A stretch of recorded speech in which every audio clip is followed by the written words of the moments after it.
Bismillahirrahmanirrahim. Wa bihi nasta'in ala umuridnya waddin. Wassalatu wassalamu ala Rasulillah wa ala alihi wa sahbihi ajmain, amma ba'd.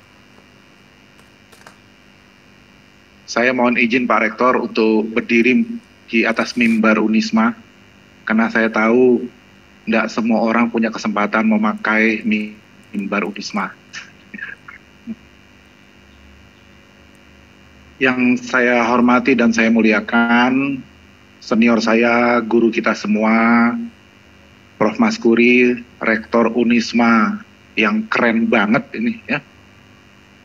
Semoga Allah memanjangkan usia beliau, menjadikan semua pengorbanan jeripayah beliau membesarkan Unisma sebagai amal jariah yang pahalanya terus mengalir kepada beliau.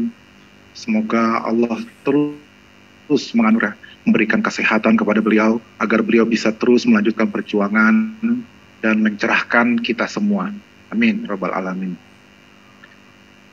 Yang saya hormati juga Bapak Sekretaris Dewan Pembina Yayasan, begitu juga jajaran Wakil Rektor, ada Pak Jun, sudah hadir ya, beliau yang mengundang saya ini Pak Rektor, ya, karena Monas Connection, beliau alumni Monas, ya, dan beliau asli alumni Monas, bukan yang Monas di Jakarta itu, bukan. Yang 3 angka itu ya, bukan. Yang saya hormati juga para wakil rektor lain, Bapak dan Ibu Dekan, para alim ulama, para guru besar, ada sahabat saya Prof. Masud Said, ya. Beliau juga alumni Australia di Flinders dulu ya, Flinders University, ya. Sama-sama waktu kami dulu ngambil PhD, ya, rekan seperjuangan, hanya bedanya beliau sudah terlihat sepuh, saya masih kinclong. Konon kabarnya kalau sudah pulang ke Indonesia gitu, Prof, ya, karena sudah terlalu banyak makan rawon, katanya. Ya, Maruja, ya. Dan juga yang saya hormati dan saya banggakan, rekan-rekan dosen dan para mahasiswa-mahasiswi, ini ada dari S1, S2, S3, ya, sampai S-Teler, ini saya kira luar biasa.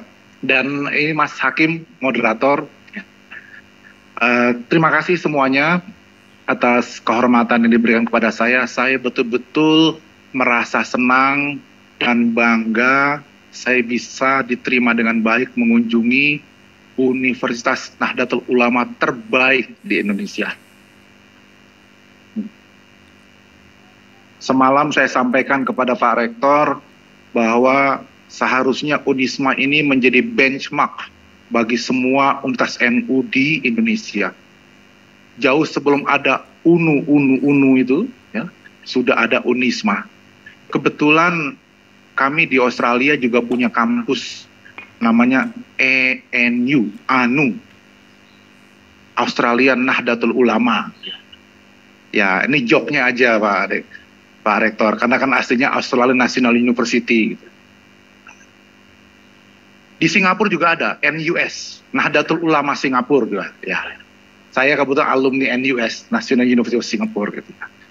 Jadi kalau kami itu hanya baru bisa bikin joke mengklaim, sementara ini foto-foto para pendiri dan para rektor kita semua di sini sudah punya visi yang luar biasa mendirikan universitas yang menggabungkan sistem pesantren dengan sistem pendidikan tinggi, tidak tercerabut dari akar pesantren, dan sekarang tadi saya sudah dengar mimpi-mimpi dari Pak Rektor kita luar biasa.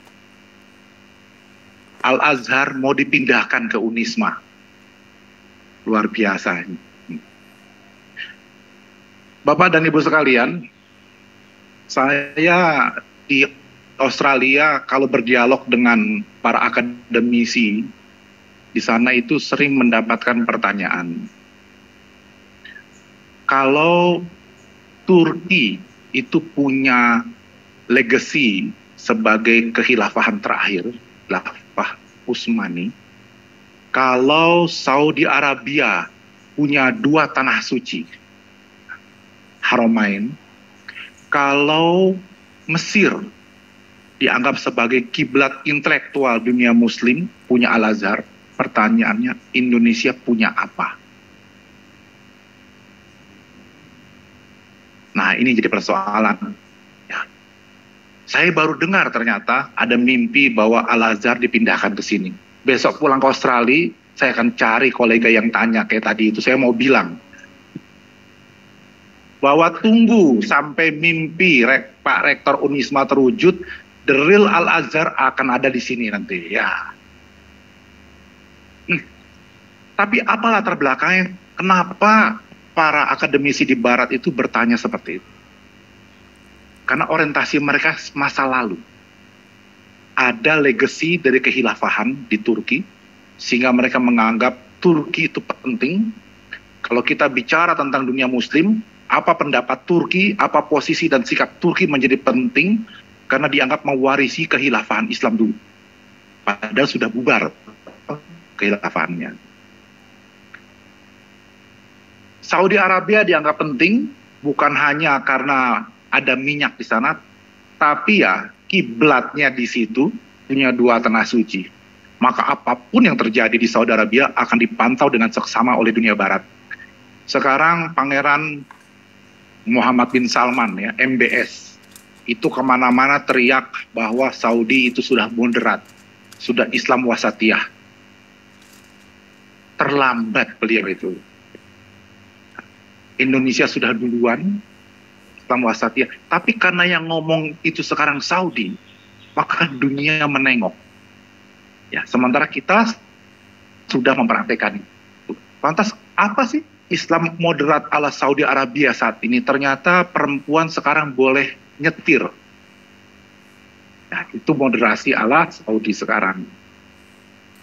Kemudian kalau misalnya adik-adik mahasiswa-mahasiswi itu amati di dunia medsos, itu juga sekarang di Saudi sudah banyak ada konser-konser musik yang dulunya nggak ada, sekarang ada. Kita bisa lihat lewat platform medsos, orang-orang Saudi sekarang berjingkrak-jingkrak nonton K-pop dan para artis-artis lainnya. Di Indonesia sudah duluan. Malah saya kira tanggal 17-18 Mei ini akan ada pertarungan di kalangan netizen untuk segera membeli tiket konser Coldplay di Jakarta. Ya, yang harganya mahal banget. Ya, saya sudah nonton Coldplay di Melbourne. Waktu itu Kiai Hasyim Muzadi almarhum itu datang ke Melbourne, saya panik. Karena beliau setelah ceramah siangnya, malamnya minta kumpul teman-teman NU semua. Padahal sudah jauh-jauh hari saya pegang tiket Coldplay nonton. Akhirnya saya kabur dari pertemuan itu, saya nonton tiket Coldplay. Besoknya saya temani beliau ke Sydney. Tapi beliau arif, beliau tidak tanya, kemana nih Roy Surya kok nggak hadir tadi malam? Ya tentu saya bingung jawabnya kan, karena nonton Coldplay gitu ya. Nah, apalagi mau beragama di Saudi, ada fashion show, ya, peragaan busana. Padahal kemarin di PWNU Jawa Timur, para ninggus itu sudah berlenggak-lenggok di catwalk gitu ya, sudah seperti peragawan-peragawati. Di Saudi itu baru mulai ada fashion show. Apalagi baru mulai dibuka bioskop. Padahal Prof. Masud Said ini dulu di Australia hobinya nonton di bioskop. Ya. Aman Prof, rahasia terjaga aman. Ya. Kalau ditanya, kenapa kok beliau waktu di Indonesia jaim nggak nonton di bioskop, di Australia nonton di bioskop? Karena di Australia itu filmnya nggak disensor.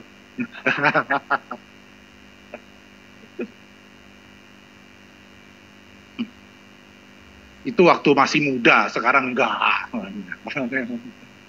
Ya. Nah, itu moderasi ala Saudi Arabia. Ya. Mesir itu ada Al-Azhar University, tapi ternyata rankingnya di bawah Unisma.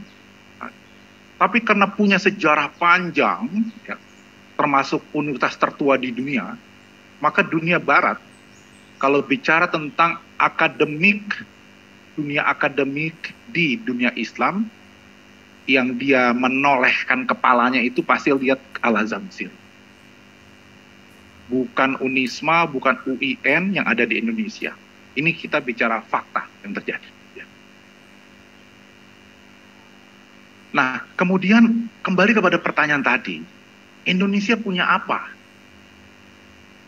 Ya kan, saya tidak mungkin jawab. Kalau di India ada Taj Mahal, di Indonesia ada tol mahal. Di Indonesia ada apa gitu? Maka kemudian saya ajak mereka bicara tentang fenomena Arab Spring. Jadi satu dekade lalu itu sempat muncul gerakan demokratisasi di dunia Timur Tengah. Dimulai dari Tunisia, menyebar sampai ke Libya, ke Irak, dan ke Mesir. Hosni Mubarak tumbang, Saddam Hussein tumbang, Muammar Gaddafi tumbang. Para penguasa-penguasa diktator di dunia Timur Tengah saat itu, yang telah berkuasa puluhan tahun, Soeharto-nya Timur Tengah lah, kira-kira begitu ya. Ya, ini kalau buat bapak-bapak yang sudah sepuh sudah langsung paham ini. Kalau generasi milenial mungkin nggak paham bagaimana zaman Orde Baru dulu seperti apa. Nah, ternyata Arab Spring itu gagal total. Contoh Mesir lagi. Bagaimana ketika keran demokrasi dibuka, yang selama ini di masa Hosni Mubarak, sebelum pemilu saja sudah tahu siapa yang bakal jadi pemenangnya.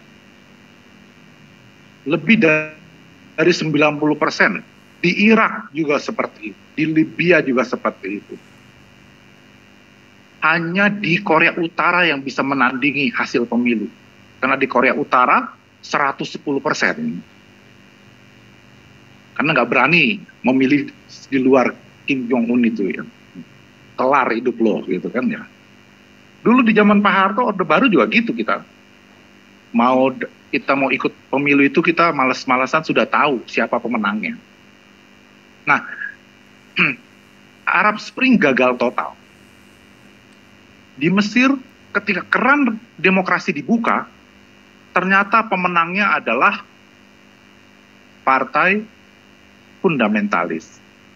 Teman-teman dari Ikhwanul Muslimin yang menang. Dan Barat terkaget-kaget. Karena kalau dia hendak membatalkan pemilu, berarti dia melanggar demokrasi. Tapi ternyata yang menang adalah partai yang justru akan membunuh demokrasi. Begitu dia menang, demokrasi akan dibunuh. Al-Azhar di otak-atik, konstitusi baru dikeluarkan, Morsi ya, Presiden Morsi sudah almarhum. Maka tiba-tiba militer Mesir mengkudeta kembali, mengkudeta presiden hasil pemilihan paling demokratis di Mesir. Dan Barat diam. Makanya sekarang yang berkuasa balik lagi ke militer di Mesir itu. Lagi. Ada peneliti di ENU, Markus tentang militer. Markus Misner. Dia meneliti militer Indonesia dulu. Kemudian dia meneliti militer di Mesir. Kesimpulan dia apa? Jaringan gurita bisnis militer di Indonesia di zaman Orde Baru gak ada apa-apanya dibandingkan militer di Mesir di masa Hosni Mubarak. Luar biasa. Cengkraman militer di Mesir sampai sekarang. Sekarang dipegang kembali oleh militer. Artinya apa? Arab Spring gagal. Maka saya bilang kepada kolega saya di Australia itu, saat ini, kalau kamu tanya Indonesia punya apa? Jawaban saya adalah, Indonesia saat ini adalah satu-satunya negeri Muslim di mana proses demokrasi berjalan dengan tertib, baik, tanpa kudeta militer dan tanpa pertumpahan darah. Di Turki, berapa tahun lalu ada kudeta militer. Di Malaysia, Perdana Menterinya ditangkap korupsi, Najib. Dan kemudian rentetan peristiwa krisis konstitusi, sampai kemudian Anwar Ibrahim terpilih kemarin. Itu pun dengan intervensi dari raja. Karena tidak bisa sebetulnya suaranya cukup untuk istilahnya itu minority government. Tidak punya kursi mayoritas. Nah, Indonesia sekarang mulai dilirik masuk dalam peta demokrasi dunia. Sejak reformasi sampai sekarang, kita secara teratur melakukan pergantian pemilihan dan relatif aman. Tidak ada pertumpahan darah. Dan kemudian juga semua konflik tentang penghitungan suara, ya, meskipun ada peristiwa sujud syukur duluan, gitu ya, yang mudah-mudahan tidak terulang. Ya. Tapi semua diselesaikan lewat jalur hukum Mahkamah Konstitusi. Bukan lewat kekuatan militer itu campur, lewat pengerahan massa sehingga terjadi kisruh seperti Mei 98. Ini hal-hal yang dunia barat harus lihat. Apalagi kalau kita mau bicara tadi world class university dan perdamaian dunia tadi. Ini sesuatu yang mungkin buat para mahasiswa dianggap biasa saja. Tapi kalau kita bandingkan situasi Indonesia dengan dunia musik saat ini, kita harus lebih banyak bersyukur tinggal di Indonesia. Karena itu saya tadi berani mengatakan bahwa Indonesia saat ini adalah satu-satunya negeri muslim di mana proses demokratisasi berjalan dengan baik, relatif baik, tertib, tanpa kudeta militer, tanpa pertumpahan darah. Sewaktu kita melakukan reformasi konstitusi, 4 kali kita melakukan amandemen Undang-Undang Dasar 1945, tahun 1999 sampai 2002. Itu jadi disertasi saya. Setelah saya menerbitkan buku, hasil dari disertasi saya di Singapura saat itu, di Afghanistan dan di Irak, karena diserang oleh George W. Bush saat itu,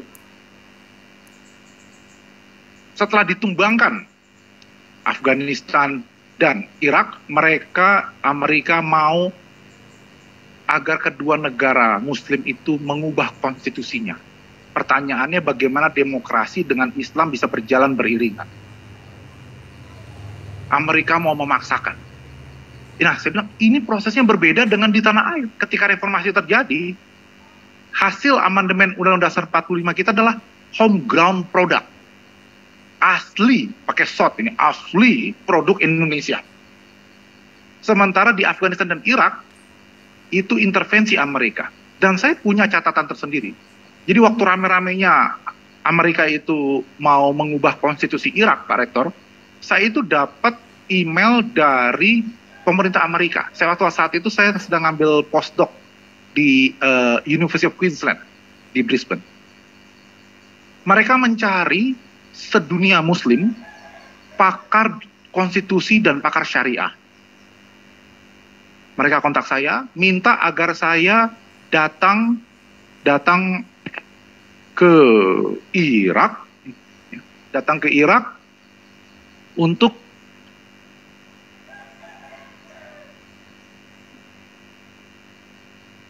jadi meskipun Unisma punya cita-cita world class university, alhamdulillah masih NU. Speakernya masih kadang hidup, kadang enggak. Alhamdulillah. Menunjukkan kita masih NU, alhamdulillah ya. Karena kemarin kan joknya kan gitu Pak Rektor. Ternyata butuh 1 abad untuk menghilangkan mic NU, gitu. Karena waktu di Sidoarjo kemarin nggak pakai mic-nya gitu ya. Butuh 1 abad menghilangkan itu ternyata. Nah, saya diundang oleh pemerintah Amerika untuk ke Irak, berdiskusi dengan para ulama Irak, menjelaskan bagaimana demokrasi dengan Islam dan konstitusi bisa berjalan berbarengan. Karena mereka kesulitan mencari pakar seluruh dunia itu, nggak banyak jumlahnya. Saya diundang ke Irak. Tapi saat itu sedang terjadi konflik bom bunuh diri di mana-mana di Irak. Istri saya nggak setuju saya ke Irak saat itu. Saya bilang, loh tapi saya kan sebagai akademisi ini peluang. Dan saya bilang, jangan khawatir kalau soal ada bom di mana-mana, saya bilang. Saya tanya dulu kepada travel insurance. Karena kalaupun saya kena bom, saya meninggal, kalau kita punya asuransi, saya bilang aja saya, kamu jadi janda kaya. Saya tanya ke asuransi, ternyata asuransi nggak ada satupun yang mau membiayai perjalanan ke Irak. Ya orang lagi perang saat itu kok ke sana gitu. Terus pemerintah Amerika mengatakan ini daerah hijau, green zone, aman, tidak akan ada pertempuran. Besoknya saya baca di CNN ada bom bunuh diri meledak di area green zone. Jadi saya putuskan saya tidak hadir saat itu. Makanya kalau Bapak dan Ibu dosen serta para mahasiswa-mahasiswi sekarang membaca konstitusi Irak dan kelihatan tidak bagus, itu gara-gara saya nggak ikut campur di situ. Nah, jadi eksperimen demokrasi di Indonesia itu memang butuh waktu. Tetapi ternyata agama dan demokrasi di Indonesia bisa berjalan beriringan. Ini yang patut kita syukuri. Nah, karena agama dan demokrasi bisa berjalan beriringan, maka terjadi interaksi antara keduanya, antara demokrasi dengan Islam. Ini menuntut kedua elemen ini, Islam dan demokrasi, untuk saling berinteraksi dan saling belajar. Tapi kalau kita sudah belum mengatakan bahwa sistem pemerintahan Islam itu sempurna, ya berarti tidak akan ada ruang untuk memperbaiki diri, belajar. Ya. Maka salah satu alasan kenapa khilafah itu bubar, itu karena khilafah menganggap dirinya sempurna, sistem khilafah itu, karena menganggap ini bagian dari ajaran Islam, dan tidak bisa beradaptasi, sehingga akhirnya bubar. Tapi ketika kita menganggap bahwa sistem pemerintahan Islam itu fleksibel, kita bicara substansinya, maka kita bisa membuka diri. Nah, pertanyaan yang kemudian muncul adalah ketika kita melihat Islam dan demokrasi jalan sebagai salah satu sumbangan Indonesia ke dunia muslim tadi, itu adalah apakah Islam akan mengubah demokrasi menjadi lebih Islami jikalau menang, atau demokrasi akan mengubah Islam menjadi lebih demokratis jikalau demokrasi yang menang. Ya. Dengan kata lain begini, ini konkret ya, ini kita nggak bicara, ini kan belum masa kampanye, jadi saya nggak bicara kampanye ini ya. Ini murni akademik. Konkretnya gini, seandainya PKS menang pemilu, apakah kemudian demokrasi di Indonesia itu menjadi semakin Islami atau Islam akan semakin demokratis?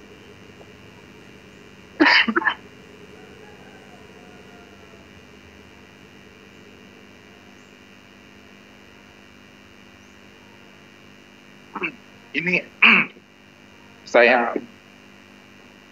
cuma tidur 2 jam soalnya, karena tadi pagi itu baru selesai jam 1 pagi di pondoknya Kiai Marzuki Mustafa. Dan alhamdulillah ini ada airnya. Karena kemarin tuh Pak Prabowo sempat marah-marah ketika nggak ada airnya gitu ya. Dan panitia yang datang disuruh Scott jam kemarin. Itulah Mas Hakim nggak perlu Scott jam. Jadi kembali, kalau PKS menang, apakah kemudian akan keluar warna aslinya sehingga Indonesia diubah, ya, Indonesia diubah menjadi negara Islam atau tidak? Itu pertanyaannya. Pertanyaan berikutnya adalah, kalau seandainya PKB yang menang,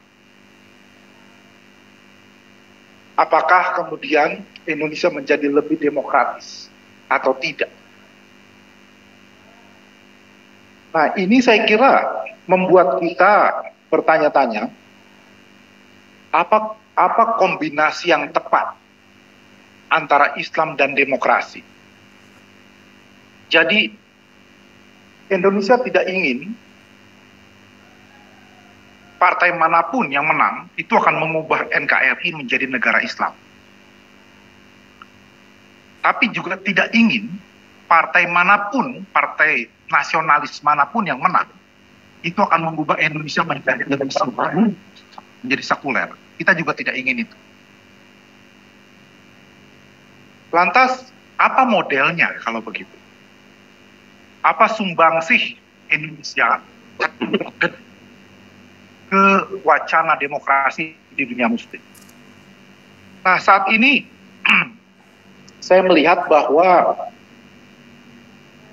kalau kita letakkan persoalan ini dalam kacamata global, maka pemahaman moderat Islam ala NU dan Muhammadiyah ini menjadi kekuatan yang luar biasa. Jadi kalau kembali kepada pertanyaan awal, Indonesia punya apa dibandingkan Turki, Saudi, dan Mesir tadi? Maka jawaban saya adalah Indonesia memiliki NU dan Muhammadiyah.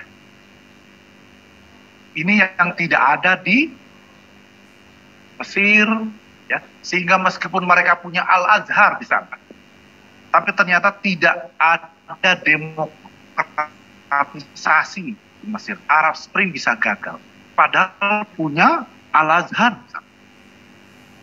Indonesia hanya punya Unisma, tapi demokrasi bisa berjalan karena ada NU dan Muhammadiyah.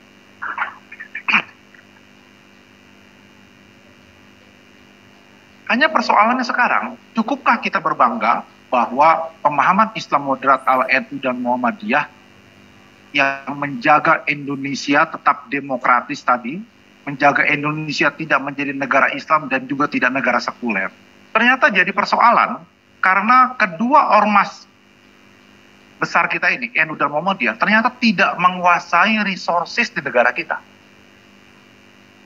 Kita mayoritas dari segi jumlah, tapi kita minoritas dari segi penguasaan resources. Ya. Nah, ini juga jadi problem kita.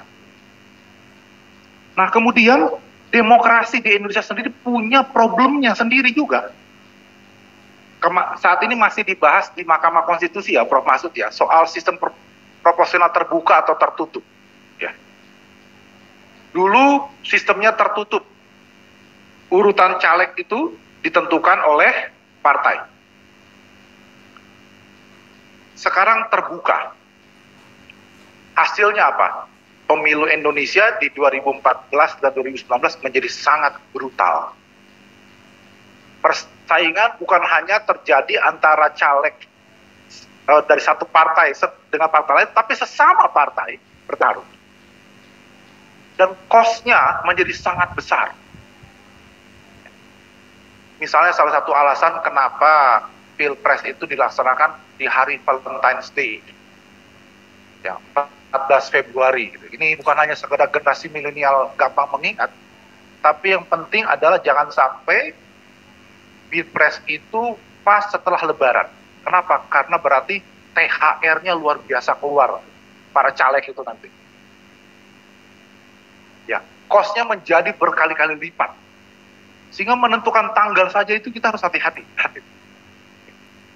Ini bisa berakibat pada logistik.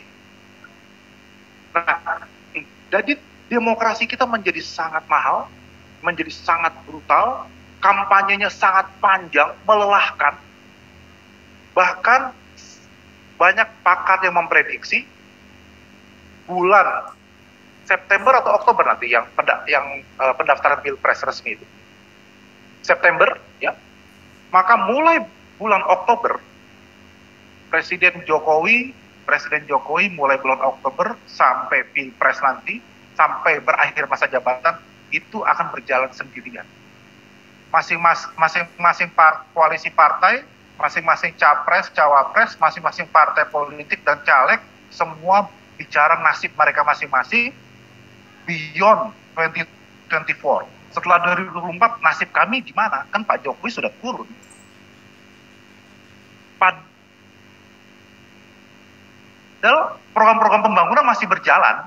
Beliau masih akan terus menjabat sampai September atau Oktober 2024. Nah, ini jadi problem kita. Setahun terakhir, ya pemerintahan akan lumpuh.